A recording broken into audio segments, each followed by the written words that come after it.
2 Timotius 4 ayat 9 sampai 18 tentang orang-orang yang ada di sekitar pelayanan. Ketika Paulus bilang kepada Timotius, mari di hadapan Allah kita berdua sujud.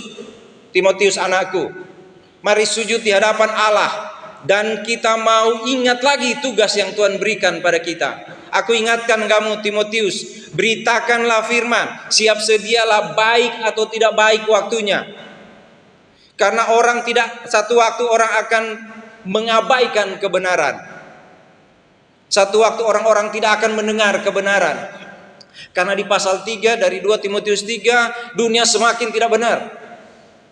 Tidak lagi orang menghormati ibadah. Tidak lagi menghormati ibadah. Bahkan di dalam ibadah kayak asal jadi ya. Yang penting begitu. Jadi orang tidak menghormati, itu yang dikatakan di dalam pasal 3 2 Timotius 3. Akan masa orang mencintai diri sendiri, jadi hamba uang, membual, sombong, fitnah, berontak terhadap orang tua, tidak tahu berterima kasih, tidak peduli agama. Itu sudah dikatakan Paulus di 2 Timotius 3. Nanti kita akan rasa para orang tua. Bagaimana anak-anak dibilangin juga nggak dengar. Nah, mereka lebih pintar dari orang tua. Kalau bilang ke gereja nggak? Sama aja. Dari apa itu? Yang sekarang TikTok aja katanya gitu ya. Atau dari YouTube aja, gitu. Jadi akhirnya persekutuan itu dianggap nggak perlu, apalagi saya nggak mau ke gereja. Kenapa? Saya malas itu yang nyanyi tadi pakai baju hitam, saya mau putih, gitu kan? Jadi akhirnya seperti itu. Yang nyanyi ibu-ibu, saya mau bapak-bapak, gitu. Jadi untuk hal-hal yang sebenarnya nggak perlu itu terjadi, itu akan kita alami para orang tua, ya, atau sudah alami. Anak-anak tidak menghormati orang tua, tidak mau damai, suka sekali jelekin orang. Saya kadang-kadang bingung. Untuk sesuatu yang kecil saja bisa jadi panjang urusannya. Padahal nggak perlu kan? Kadang-kadang gitu, kenapa sih? Kan nggak perlu ya? Nggak perlu harus gitu ya? Tapi kayaknya kita, kalau damai kayak menderita banget. Nggak usah takut. Alkitab sudah bilang, pada akhir zaman manusia tidak suka damai. Tidak suka. Kalau uang mereka ngumpul karena akan lebih mencintai uang. Tapi kalau damai tidak suka. Paulus bilang itu yang akan terjadi, Timotius. Kamu mesti baca Alkitab, itu di ayat 10 sampai 17 di 2 Timotius 3. Di situ baca Alkitab, dia bilang. Lalu di pasal 4 dia bilang, di hadapan Tuhan mari kita sujud bersama-sama, karena orang tidak akan mau mendengar ajaran yang benar. Bukan baru sekarang terjadi. Pada waktu Paulus menulis surat, itu sudah terjadi, yaitu bahwa tidak banyak orang yang ingin dengar firman Tuhan. Bahkan di kita kali ya. Enggak ya kalau kita ya. Kita kangen banget firman Tuhan ya. Atau memang di kita sedang terjadi. Soalnya kalau Alkitab bilang kan nggak mungkin nggak terjadi ya. Kalau kita bilang kan bagaimana gitu? Nggak mungkin itu Pak. Nggak, Alkitab bilang ini masalahnya. Mereka akan memalingkan telinganya dari kebenaran dan buka bagi dongeng. Pernah satu waktu ada namanya drama Korea itu. Nggak tahu di sini ada wabah itu nggak? Ada. Aduh, bayangkan di gereja sudah seri berapa? Saya di 12. Yang 11 masih ada nggak 11? Boleh kirim nggak? Itu Korea itu. Apa itu namanya? Bukan K-pop nyanyi atau K-pop. Itu ramai sekali itu di ini. Seperti itu kan. Itu sesuatu yang senang sekali, enak di telinga. Lalu Paulus bilang, kamu harus kuat, kuasai dirimu. Dia bilang kepada Timotius, beritakan Injil. Caranya mengalahkan orang tidak suka damai. Caranya mengalahkan orang yang tidak menghormati orang tua. Caranya mengalahkan anak-anak yang tidak hormat pada ibadah. Caranya mengalahkan anak-anak yang tidak hormat pada orang tua, yang tidak menghargai Tuhan. Orang tua yang tidak menjadi teladan. Caranya mengalahkan itu adalah dengan beritakanlah firman Tuhan. Bukan berperang dengan dia ini kita marahin. Kamu tahu Alkitab sudah bilang, nanti pasti kok kamu anak-anak akan melawan orang tua. Nah, anak juga balas. Tapi kan Papa, Alkitab juga bilang, jangan sakiti hati anakmu. Loh, perang ayat di rumah. Ya kan? Caranya mengalahkan itu Paulus bilang, beritakanlah firman Tuhan. Jadi kalau engkau tidak beritakan firman Tuhan, itu yang Paulus bilang kepada Timotius di 2 Timotius pasal 4. Kalau kamu tidak menyampaikan firman Tuhan, engkau kalah terhadap manusia di dunia ini. Jangan kalah terhadap manusia di dunia ini. Jangan kalah terhadap orang-orang yang lebih mementingkan kesenangan pribadi. Bahkan di bagian lain Paulus bilang, Tuhan mereka adalah perut mereka. Sampai tidak takut bahkan seorang yang mungkin hamba Tuhan, pelayan Tuhan, ketika kita bilang, boleh nggak sama-sama dengan kita ini melayani Tuhan. Dia bilang, aduh, tak kau melayani Tuhan, ini gaji saya cuma cukup sampai tanggal 20. Nanti kalau saya ikut di situ, nanti cuma jadi sampai tanggal 10 gaji saya. Nanti kalau saudara baca di sini, dia bilang, Paulus bilang, nanti Tuhan akan membalas kepada mereka. Kepada orang-orang yang tadi tidak cinta Tuhan, yang makin sulit dunia ini, orang-orang tidak peduli agama, tidak mau mengasihi, tidak suka damai, suka menjelekkan orang, Tuhan akan balas. Pasti Tuhan balas. Itu yang dikatakan tadi sudah dibacakan tadi. Tuhan kiranya akan menghancurkan mereka. Tuhan menyelamatkan orang yang cinta Tuhan, dan Tuhan akan menghukum orang-orang yang tidak mencintai Tuhan. Saudara yang kasih dalam Tuhan Yesus, lalu di bacaan tadi ketika Paulus bilang, aku sudah akan mengakhiri pertandingan dengan baik. Saya sudah katakan waktu lalu, Paulus itu tukang tenda. Di tenda itu ada paku yang ditanam di sana untuk menahan tenda. Paulus bilang tenda penahan, tali penahan, paku penahan tenda itu sudah dicabut. Di bagian lain Paulus bilang, kemah tempat kita bertinggal ini akan dibongkar Tuhan. Saya sudah mendekati itu. Maka tolong lanjutkan pelayanan ini anakku. Itu dia bilang kepada Timotius. Tolong lanjutkan pelayanan ini, beritakanlah firman. Karena dunia akan semakin sulit. Untuk mengalahkan itu hanya dengan beritakanlah firman. Jangan berhenti anakku. Itu dia bilang kepada Timotius, engkau adalah anakku yang kukasihi. Engkau adalah sahabatku, aku membutuhkan engkau. Aku membutuhkan engkau untuk melanjutkan pelayanan ini. Paulus bilang kepada Timotius, dan hari ini dia bilang kepada kita di sini sekarang, aku membutuhkan engkau untuk melanjutkan pelayanan ini. Maka GA Solaveda Balikpapan jangan berhenti. Karena Tuhan bilang, engkau harus memberitakan Injil. Paulus bilang kepada Timotius, aku membutuhkan engkau anakku.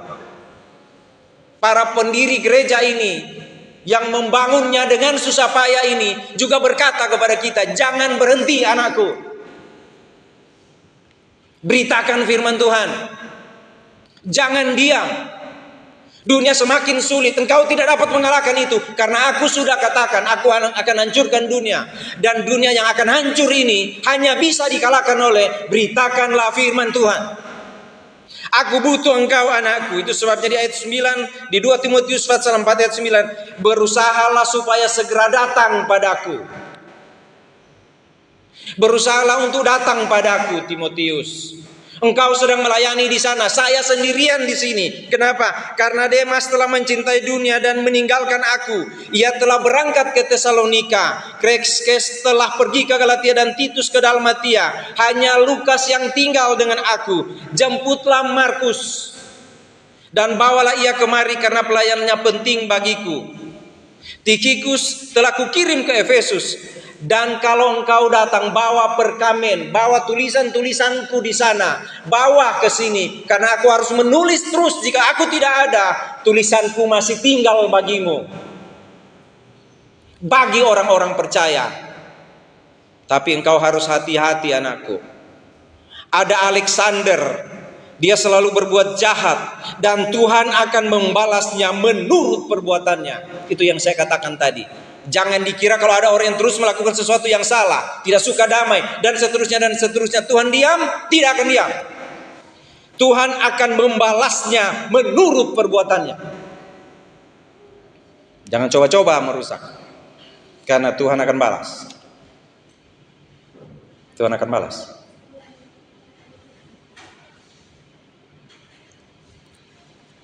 hati-hati dengan Alexander. Karena pada waktu aku sendirian dalam pembelaanku, tidak ada seorang pun yang membantu aku. Semua meninggalkan aku.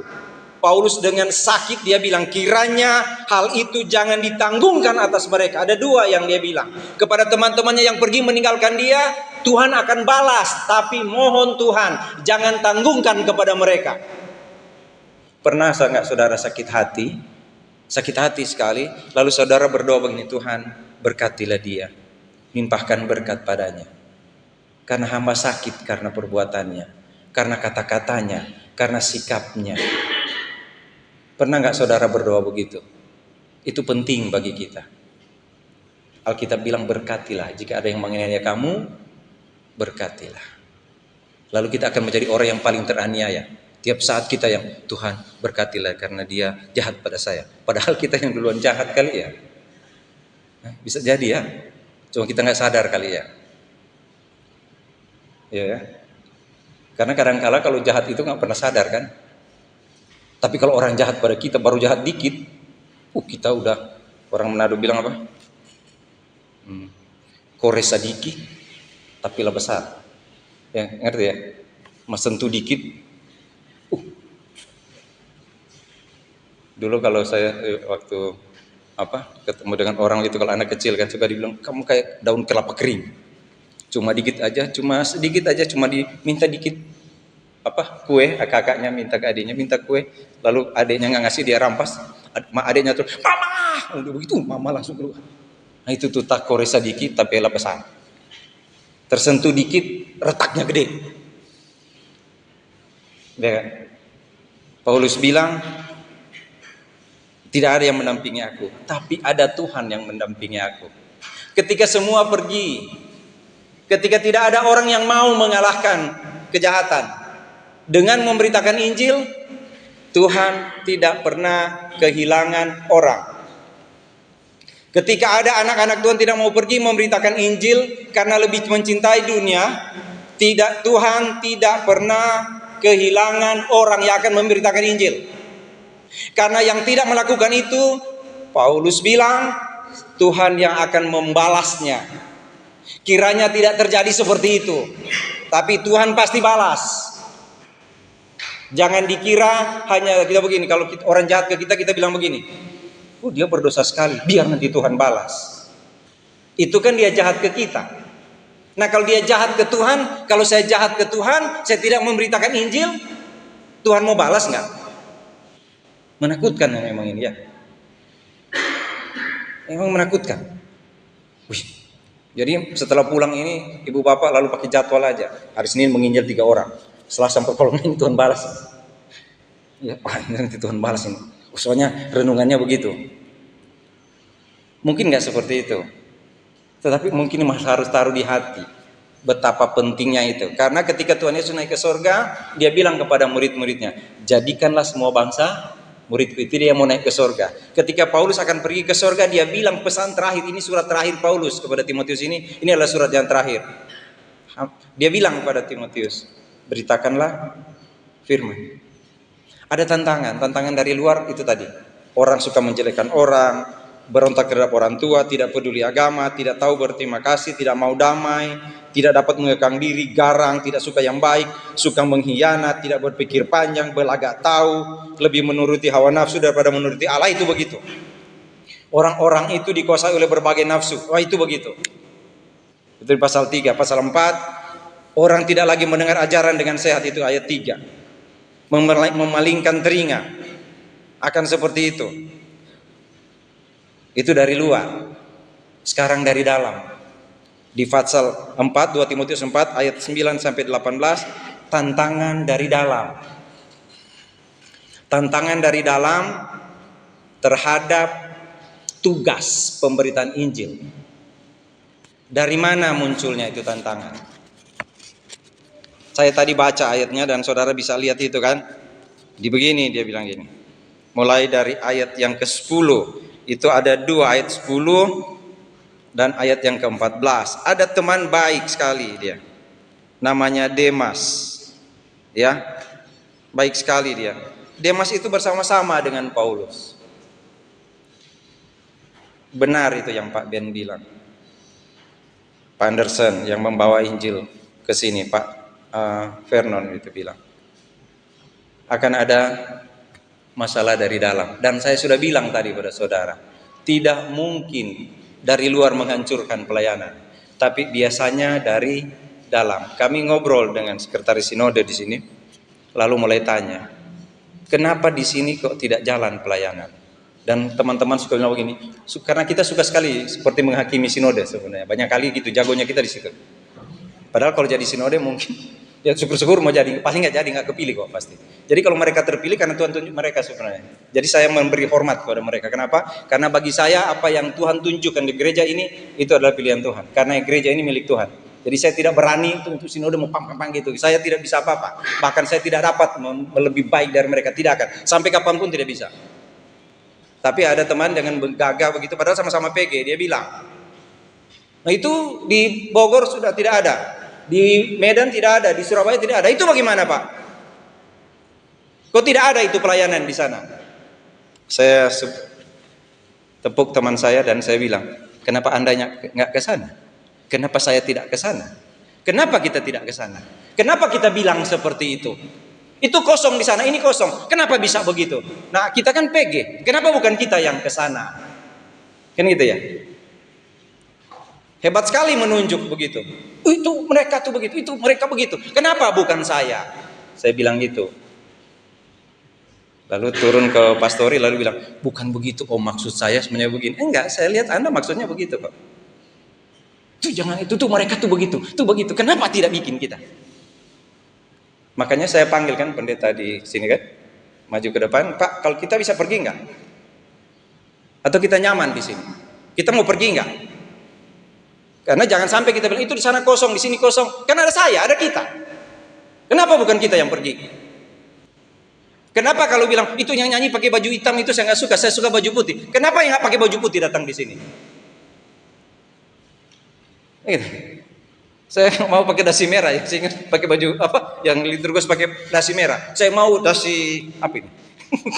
Ini mana? Saya mau gitu. Kenapa nggak begitu aja? Saudara lihat, karena tadi benar suka menjelekkan orang, tidak mau damai kan gitu. Ada orang bikin sesuatu kita sirik banget. Belum tentu itu bagus. Belum tentu.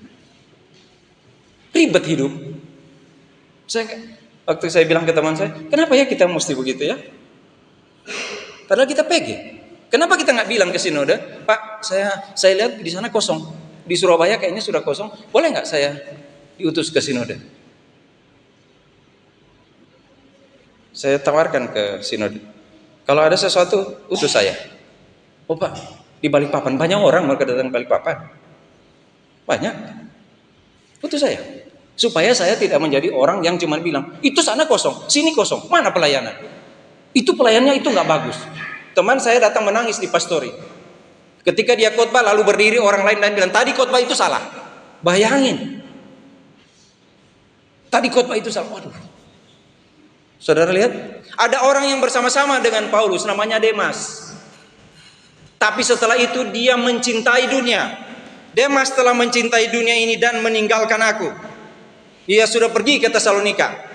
Masalahnya adalah di Tesalonika juga ada jemaat Tuhan. Kalau Demas ke sana, Demas juga akan melakukan sesuatu di sana. Kalau ada orang merusak di sini seperti Demas, maka kalau dia pindah, dia juga akan merusak di sana. Karena tidak bertobat. Itu Demas. Demas mencintai dunia. Bersama-sama dengan Paulus. Dalam tim yang sama. Sama-sama melayani. Bukankah saudara juga mengalami begitu banyak kali ya? Suka sekali sama-sama, tapi ketika lihat, aduh kalau saya juga Demas kali ya. Kalau saya berada di Demas begini, sama Paulus nih menginjil terus, wah, lalu ada yang bertobat, Paulus bilang, lihat itu mas, Demas maksudnya, lihat itu mas, banyak kan bertobat, Demas bilang puji Tuhan, gitu kan. Paulus menginjil lagi, lalu seperti itu dan banyak orang bertobat. Paulus bilang kepada Demas, lihat Demas, banyak bertobat kan, Demas bilang puji Tuhan. Tapi lama-kelamaan dia lihat Paulus menderita, dipukuli, ditangkap, diusir, dicercah, difitnah, dan segala macam dialami oleh Paulus. Demas mulai mikir, aduh celaka. Saya pikir kalau melayani Tuhan akan senang sekali karena banyak orang yang bertobat. Karena itu yang biasa ditaruh kepada orang-orang percaya. Kalau engkau melayani Tuhan, sudah berapa banyak yang bertobat? Berapa banyak bergerejamu? Saya bilang ke teman-teman saya, kalau kita cuma mau melayani di gereja yang sudah banyak orangnya, mungkin kita salah. Karena kita nggak bisa ditanya, sudah berapa banyak gereja? Memang udah banyak kan? Tapi coba mulai dari nol. Demas ketika jalan dengan Paulus, udah banyak yang berserang dia. Tapi ketika Paulus menderita dan masuk penjara, Demas langsung mikir, bahaya ikut Paulus ternyata. Tidak enak ikut Paulus ternyata. Sebab kalau saya terus ikut Paulus, hidup saya akan menderita. Itu yang saya bilang ke teman-teman saya yang sedang melayani Tuhan, dan mereka juga bilang pada saya, Sony, jangan lari. Jangan lari kalau menderita. Ada banyak sekali seperti itu. You melayani di mana sekarang? Saya tanya lewat telepon. Oh, saya kemarin dimutasi ke sini, Pak. Terus sekarang saya mutasi ke sini. Oh, kenapa dimutasi? Aduh, di situ payah sekali, Pak. Jemaatnya itu kurang menghargai hamba Tuhan. Maksudnya kurang menghargai apa? Itu kalau mereka makan cuma mereka makan, saya nggak diajak. Oh, itu berbeda dengan di sini. Di sini ini sebentar aja. Ibu Yosi kan nggak ada di rumah nih. Langsung ada yang bilang ini, Pak Sony, makan sama saya ya. Di mana? Nanti kita pergi ke sana. Ya kan? Oh, kalau dia enggak dia. Makanya dia pindah. Dia minta surat ke sinode. Boleh pindahin saya, kenapa? Ini pelayanan enggak maju-maju. Ya kalau pelayanan enggak maju, tanggung jawab siapa? Ya tanggung jawab PG-nya, Pak. Ya kan? Saya bilang, terus kamu pindah. Enggak bisa di sini, Pak. Saya bilang, kamu tahu enggak? Sekali begitu, sekali tidak tahan menderita, di tempat yang lain pun pasti tidak akan tahan menderita. Ada begitu banyak hamba Tuhan yang minta dimutasi karena bermasalah dalam jemaat, minta mutasi lagi, masalah lagi, minta lagi, masalah lagi, seperti itu. Kenapa? Nggak pernah berhenti untuk menyelesaikan masalah. Coba berhenti di sini, selesaikan masalah. Berhenti di situ, selesaikan masalah. Jangan seperti Demas. Demas ketika Paulus menderita langsung, mendingan saya berangkat ke Tesalonika. Kan ada jemaat di Tesalonika. Saya takut kalau itu terjadi di kita. Susah di sini. Nah, ini kalau di sini mah enak tadi. Kita kan baru berdoa. Berdoa buat pemerintah Kota Balikpapan yang selalu memperhatikan pelayanan kita. Enak itu. Jadi kalau di sini, kalau PG di sini jarang sekali mau bilang, Pak Sinode, boleh mutasi nggak saya? Kenapa? Terlalu diberkati di sini, ya kan? Terlalu diberkati di sini. Boleh nggak mutasi saya? Enggak itu kalau begitu. Bagaimana pelayanan di ini? Ibu Yosi lagi di sana. Lalu dia tanya ke saya mau ikut di Zoom aja, nggak tahu ada nggak ini? Ibu Yosi kalau ada, minta maafin ya. Dia bilang saya ikut Zoom aja, katanya. Atau saya mau ke gereja. Terus saya bilang, jangan bersaksi. Karena nanti kamu bersaksi yang enak-enak. Puji Tuhan, sekarang di Balikpapan, kami dulu di BSD motornya kecil, di Balikpapan motornya besar. Dulu waktu kami di BSD makannya cuman, sekarang banyak makan. Dulu jangan bersaksi begitu. Karena nanti orang akan bilang, pasti pantasan Pak Sony nggak mau mutasi. Karena apa? Bayangkan dulu, tuh pastori sekarang kalau lihat pastori. Apa itu tempat duduk itu? Sofa baru. Yang ini baru. Ini mau beli, saya dengar mereka katanya mau itu jemaat BSD jemaat Solafida Balikpapan katanya saya dengar, mereka mau beli itu di sana. Nanti mau bikin tuh kamar di bawah, mau kasih AC supaya Pak Sony kalau kerja tuh ada AC, apalagi sekarang panas sekali kan. Jadi mau mutasi Pak Sony? Kayaknya belum. Kenapa? Ya bagaimana ya, Tuhan lagi berkati nih pelayanan. Jangan mutasi loh, nanti rusak loh pelayanan karena Pak Sony mutasi. Enggak, saya udah bilang ke sinode saya cuma sampai Maret. Saya sudah bilang di depan Pak Ketua Jemaat, saya sudah bilang, Pak Sinode, Pak Sid gitu kan, Pak Sinode maksudnya. Pak Sid, saya sampai Maret aja. Kenapa? Ya udah cukup. Mau apa lagi? Di sini enak sekali. Ya kan? Mau apa lagi? Mutasi aja. Jangan nanti saya susah baru saya teriak mutasi, mereka bilang selesaikan masalah. Kan Bapak begitu kok. Kadang-kadang kan makan diri. Itu Bapak ada masalah, mau lari, tinggal di situ. Jadi sebelum ada masalah Pak, lagi diberkati, ya mudah-mudahan. Soalnya orang kalau lagi diberkati, tahu nggak? Saya bilang ke saudara rahasianya. Kalau lagi diberkati di pelayan lalu mutasi, semua antar itu sambil bawa apa itu? Palem itu. Hosana bagi anak Allah, kan gitu ya. Gitu. Tapi kalau marah-marah, nggak ada tuh yang antar. Tapi kalau baik-baik, antar semua pakai video. Blah, blah, blah, blah, blah. Jangan lupa balik lagi, pakai air mata lagi. Ada yang banting-banting badan karena nangis, karena pergi. Karena lagi diberkati. Demas terbalik. Mencintai dunia. Pas lihat Paulus menderita, dia bilang, aduh, nggak usah deh. Ada orang yang akan menghalangi penginjilan karena akan lari terbirit-birit ketika lihat penderitaan. Coba kalau bapak-bapak diskusi. Saya suka diskusi dengan bapak-bapak. Minta maaf bapak-bapak. Kata Ibu Yosi, sudah setahun kamu mau ngapain? Mulai kritik, saya bilang. Jadi saya mau kritik. Dan kritik saya, jangan takut. Bapak-bapak kalau diskusi, kita mesti menginjil. Tapi saya belum pernah dengar bersaksi di sini menginjil. Bapak-bapak, bagaimana? Bapak-bapak. Iya? Kita mesti menginjil. Jangan sampai kita tidak menginjil. Bagaimana nih gereja? Sampai bulan ini, saya belum dengar ada yang bersaksi menginjil di sini. Bagaimana bapak-bapak? Ibu-ibu sekarang berbagi ayat. Oh, sudah juga ibu-ibu, mukanya belum apa-apa. Kalau bapak-bapak biar dibilang begitu senyum. Padahal sebenarnya turun nggak ajar. Berani nggak turun, tak bikin bersih kayak gitu kan. Udah gigi udah begini. Tapi bapak-bapak tinggal bilang, Pak Sony berapa kali menginjil? Begitu aja susah. Oh, kami belum menginjil. Bapak berapa? Bapak kan PG. Kami bayar kepada Bapak. Berapa donasinya kami bayar kepada Bapak? Bapak menginjil berapa kali? Dia bilang begitu aja, Pak. Ini saya sudah ajar loh cara ngomongnya ke saya. Kami sampai makan jadi susah gara-gara bayar donasi ke Bapak. Mesti bayar tuh air, bayar tuh AC. Ada AC loh kita. Bayar listrik, bayar. Terus Bapak menginjil berapa kali? Begitu dong kalau supaya fair kita. Ya kan? Nah sekarang ibu-ibu. Oh nggak usah ibu-ibu. Ibu-ibu satu bikin, satu nggak bikin, sakit hati 2 tahun.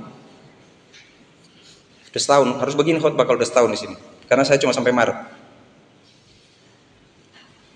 Ya kan? Mau jadi Demas. Masih bagus kalau jadi Demas. Paling kurang pernah bersama-sama dengan Paulus. Tapi Alexander, coba lihat tuh Alexander. Ada tuh Alexander itu. Di mana-mana bikin rusuh. Ya, kalau ibu bapak lihat di Kisah pasal 19. Dia tuh kan bikin rusuh, di mana ada Paulus di situ dia datang, tukang tembaga itu bikin kejahatan dan Tuhan akan balas padanya. Ada Alexander yang bukan orang percaya tapi suka sekali mengganggu. Datang di tempat orang percaya, apa itu? Dia suka memfitnah. Jadi provokator, itu Alexander. Tapi ada satu yang saudara perhatikan di situ, jemputlah Markus. Markus itu pernah bermasalah sehingga pisah antara Paulus dan Barnabas gara-gara Markus. Barnabas bilang kita ajak Markus, Paulus bilang nggak usah, dia pernah tinggalkan kita dalam pelayanan, tidak usah diajak. Ada kalanya seperti itu. Ketika mau melayani ada 3 orang, lalu yang satu ini meninggalkan, lalu 2 ini mau jalan, lalu satu bilang ajak itu. Dia bilang nggak usah, biar ini aja si Markus. Tapi ibu bapak lihat nggak? Di sini dia bilang jemputlah Markus. Ada juga orang yang pernah bermasalah dengan Paulus, tapi Paulus ngajak dia untuk kembali melayani. Jangan-jangan ada banyak orang di antara kita yang dulu tidak mau melayani bersama-sama dengan kita, satu waktu akan datang melayani. Seperti Markus. Ada kan? Bisa nggak begitu? Di sini terjadi di Markus.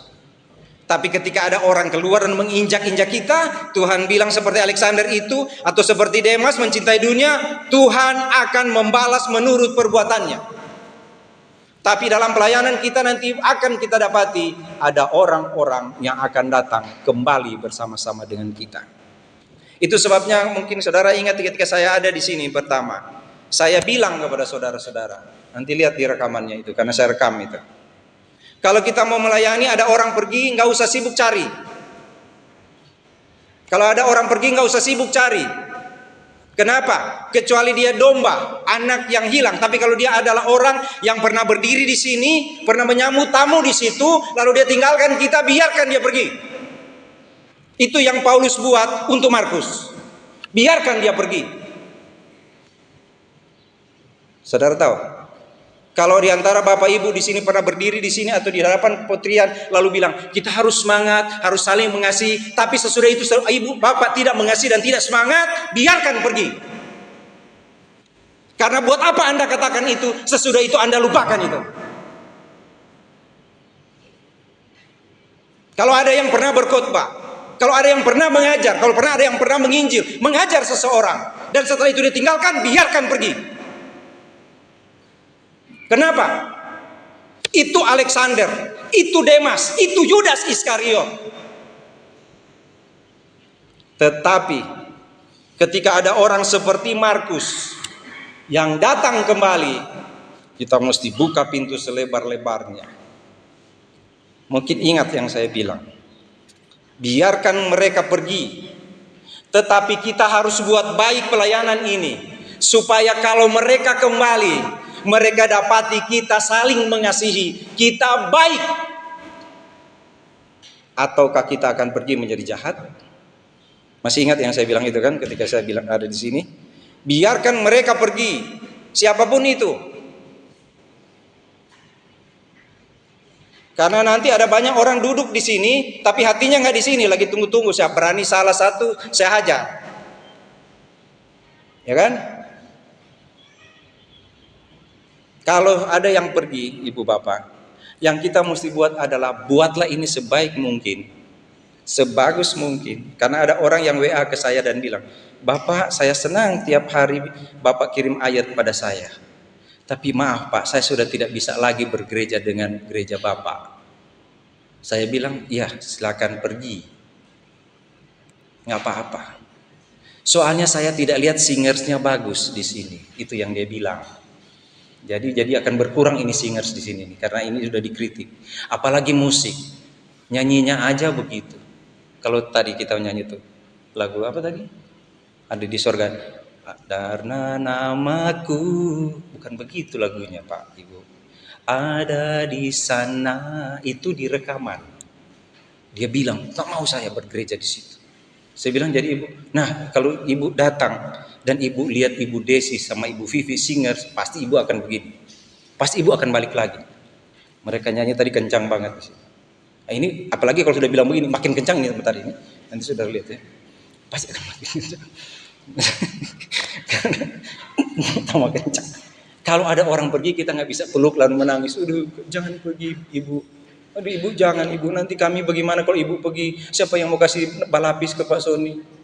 Nanti siapa yang kasih nasi kuning? Jangan Ibu, jangan pergi. Biar aja dia pergi Bapak. Kita bikin bagus di sini. Nanti satu kali dia lewat, dia lihat musiknya udah bagus sekali. Siapa yang nyanyi? Ibu Vivi.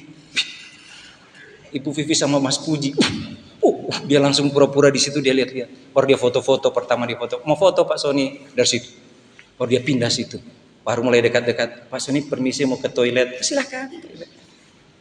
Lama-lama ngintip dari situ. Mau cari siapa? Mau lihat Om Hengki ada nggaknya, mau pinjam kunci gitu kan. Kenapa? Karena jadi bagus. Ya tak? Kalau dia pergi dan kita lebih jahat, nggak balik dia. Tapi kita lebih bagus. Dari sana dia udah dengar tuh. Dia tuh Solafide menyanyi bagus sekali. Pasti dia apa itu ya? Bukan Solafide itu. Waktu dulu saya tinggal di Solafide mereka nggak begitu. Dia lewat sama motor kencang-kencang. Dia dengar sama saya masih bagus mereka nya. Dia mulai pelan-pelan. Orang nangis itu ya. Habis itu lalu dia permisi Pak Sony mau kemana? Mau ke toilet. Balik dia. Dia duduk lagi kenapa? Jadi bagus. Tapi kalau dia pergi kita jelek, dia balik masih jelek. Nah itu dia. Ya kan? Itu yang Paulus bilang kepada Timotius. Timotius, waktu pembelaanku tidak ada yang menemani aku. Tetapi ayat 17, tetapi Tuhan telah mendampingi aku dan menguatkan aku, supaya dengan pemberitaan Injil diberitakan dengan sepenuhnya dan semua orang bukan Yahudi mendengarnya. Dengan demikian aku lepas dari mulut singa.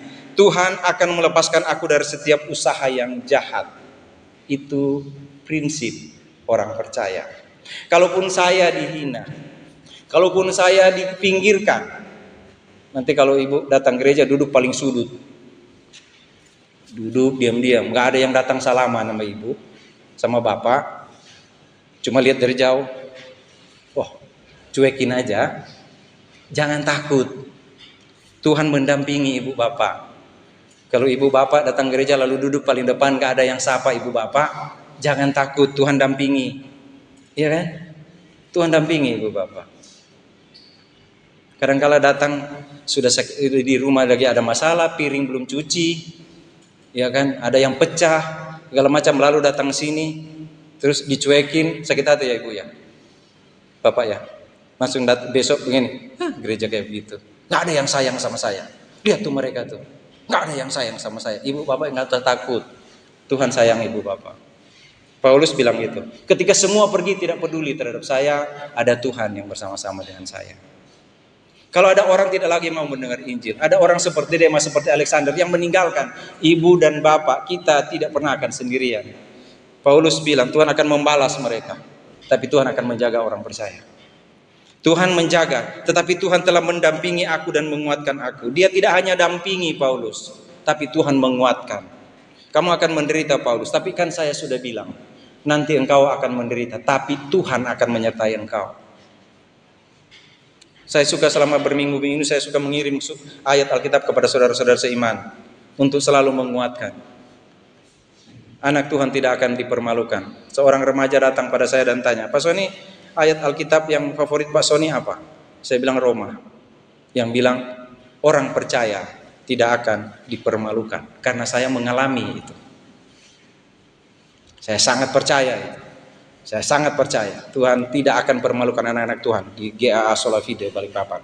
Kalau kita merasa pinggirkan, tidak di ini, atau orang bilang, oh ini Pak Hengki, ini kayaknya Demas baru dia ini. Jangan takut Pak Hengki. Pak Hengki bukan Demas. Ya kan? Denmas itu bukan orang Manado. Orang dari tempat lain. Oh ini kayak Alexander ini. Nggak usah bilang begitu. Karena kita nggak tahu kita mau bagaimana berikut. Karena yang menentukan, Paulus bilang, aku telah mengakhiri pertandingan dengan baik. Di ujung sana Tuhan akan jaga aku dan aku akan mengakhiri pertandingan dengan baik. Satu waktu ketika semua yang ada pada saya diambil Tuhan beri saya tempat yang indah di surga. Lakukanlah yang baik, saudara.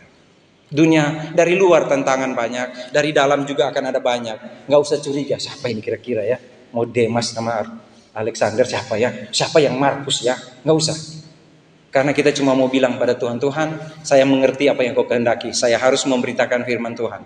Baik atau tidak baik, waktunya hanya itu yang dapat mengalahkan dunia dan kesombongan manusia. Mari kita berdoa.